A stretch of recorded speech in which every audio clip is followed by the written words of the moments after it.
Recording by Lakka Music.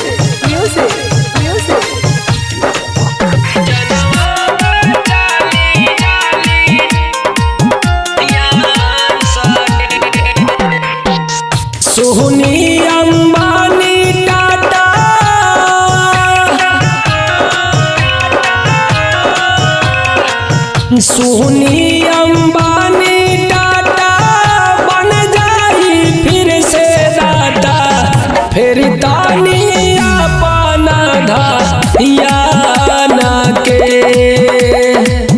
जनवा चली जान सके।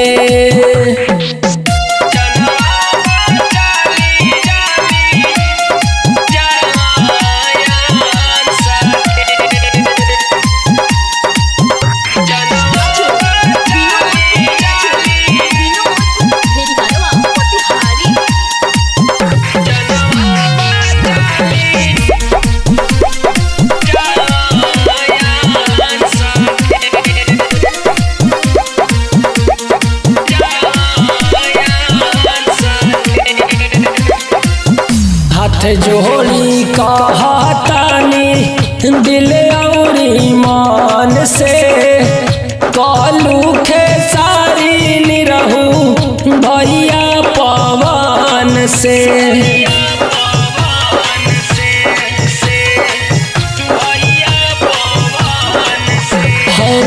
हाथ जोड़ी कहतानी दिल और ईमान से कालू खेसारी निरहू भैया पवन से।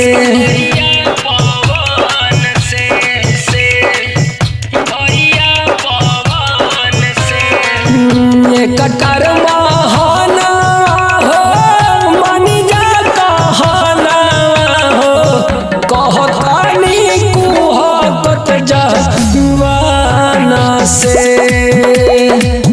जनवा चली जान सके।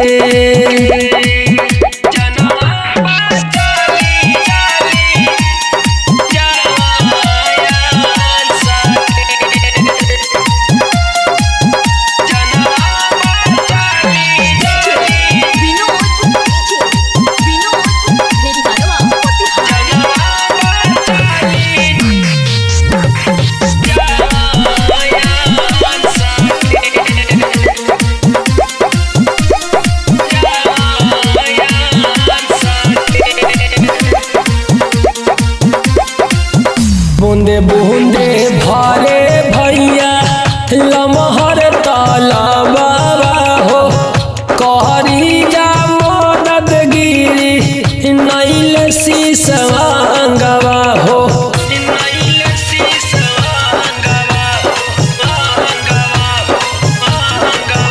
हाँ बूंदे बूंदे भरे भैया लमहर तालाबा हो कहरी जा मदद गिरी नैल शीशवांगवा हो।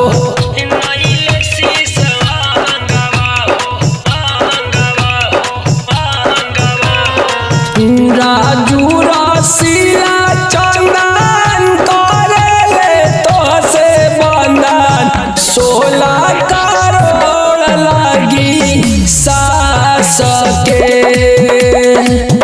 जनवा चली जान सके।